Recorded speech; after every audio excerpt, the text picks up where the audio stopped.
Very seldom. I think it's out of the vocabulary of people in California. I don't know why, but saying thank you seems to be really hard. And I think that everywhere we live, we need to be able to say thank you. I say thank you for everything. When my employees leave at the end of the day, I say, hey, thanks for a great job today. I always do, because I always am so appreciative of what they've done. Good employees make good suggestions. Great employees should be experts. They should know more about their roles than their bosses do, which in turn means they should have suggestions on how to improve. They are also understood that there are times and places for that kind of feedback. As a boss, I want to know about what their suggestions are. I'm always asking them, well, what do you think? What do you think we should do about that particular problem? And I want them to be able to feel comfortable in telling me what they feel. Now, sometimes I don't agree with it, and I'll tell them, you know what, I think you've smoked something. No, I don't go that far.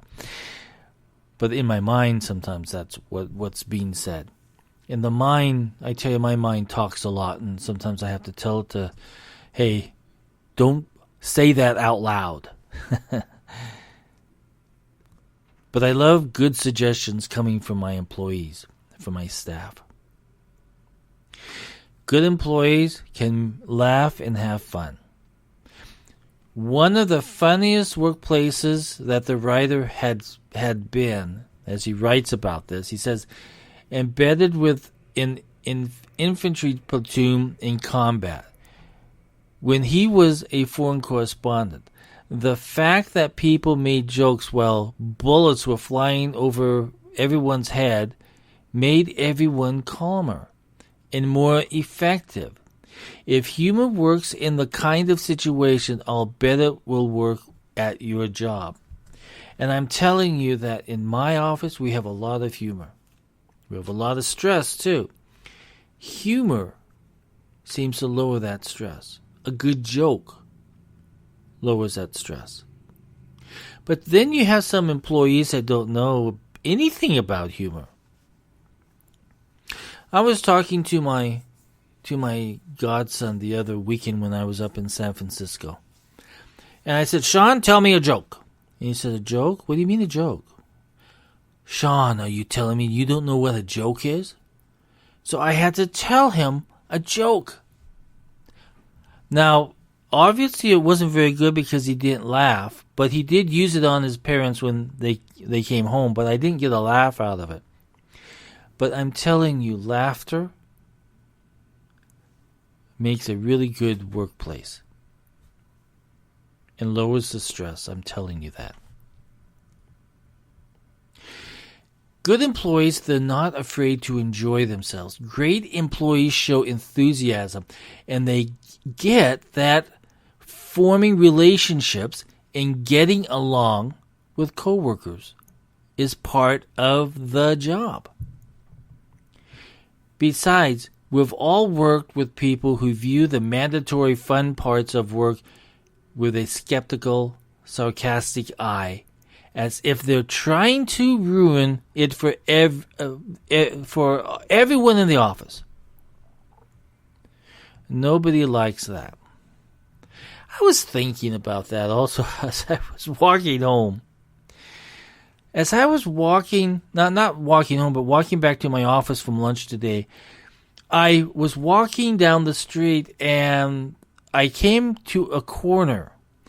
And this little old lady, and she was from, I don't know where she was from, a European, I don't know where she was from. But she was just trotting along, and I was trotting along, and then we saw each other, and I kind of moved differently, and I got in front of her, and I have never seen an evil eye look in my life. And I thought, and I said, sorry, I'm so sorry. Thank you very much. I'm sorry that I got in your way. But her look was like it was going to cast an evil fell upon me because I got in her way. So I said, well, honestly, what I said was, bitch.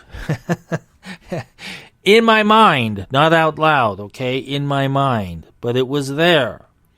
She completely destroyed my lunch hour by just her evil look. And there are some of those people in the office who don't understand that they can't enjoy themselves and do their jobs at the same time. Life should be enjoyable. Work should be enjoyable. Working with your coworkers should be enjoyable.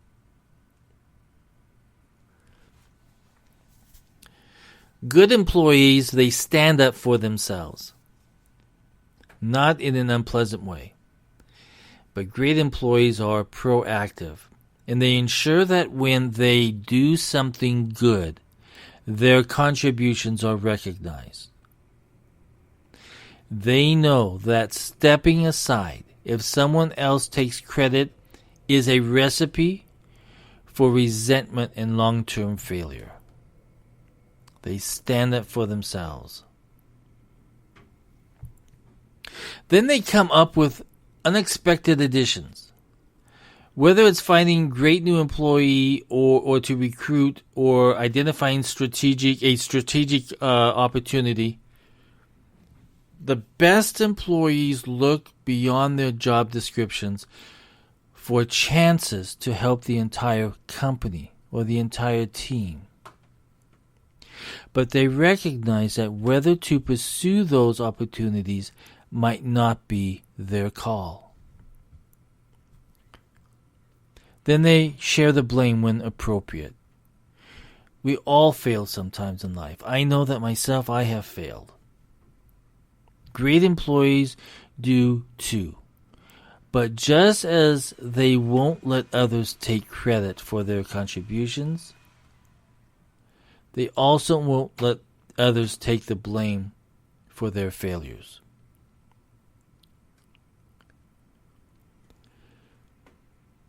Then they act ethically.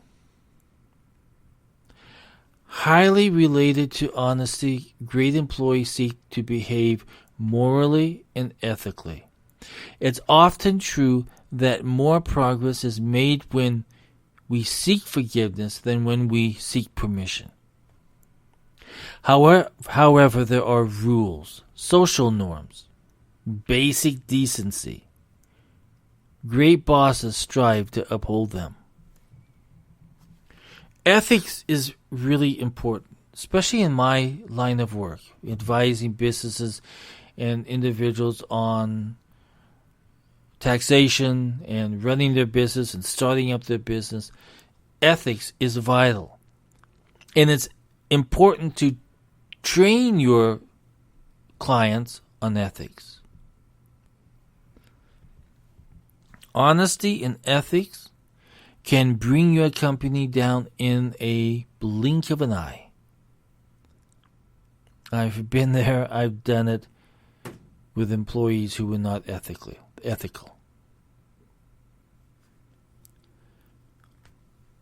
Then they move on when it's time to do so. Maybe the employee no longer believes in the vision or needs different challenges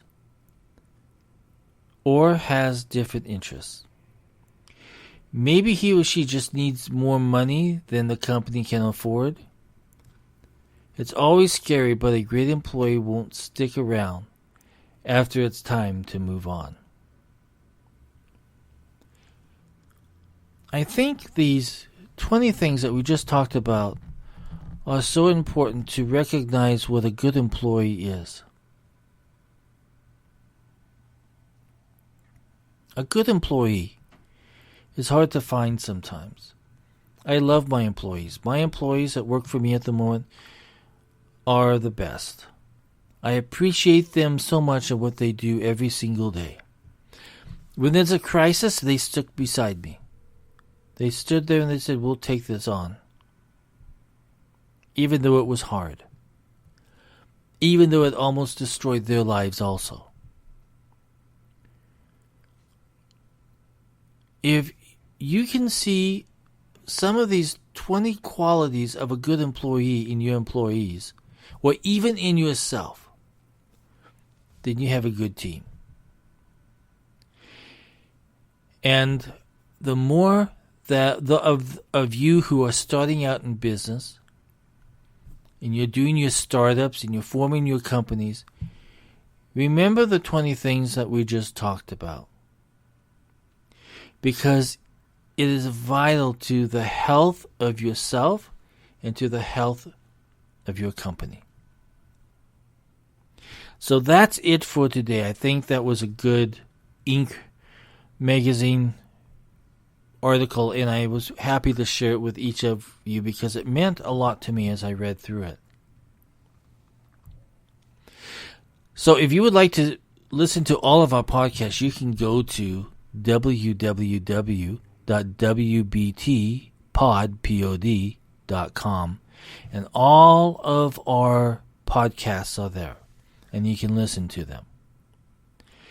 If you want to listen to us on iHeartRadio, we're there too, and we're also on iTunes. So we're pretty much almost on every single podcast distribution point there is. So follow us, listen to us, and let's keep up the good work, and let's all be good employees. I'll talk with you later. Have a great, great day. Thank you for listening. Join us again tomorrow. Stay informed with the world of business and taxes with Mike Lodge. Have a great day.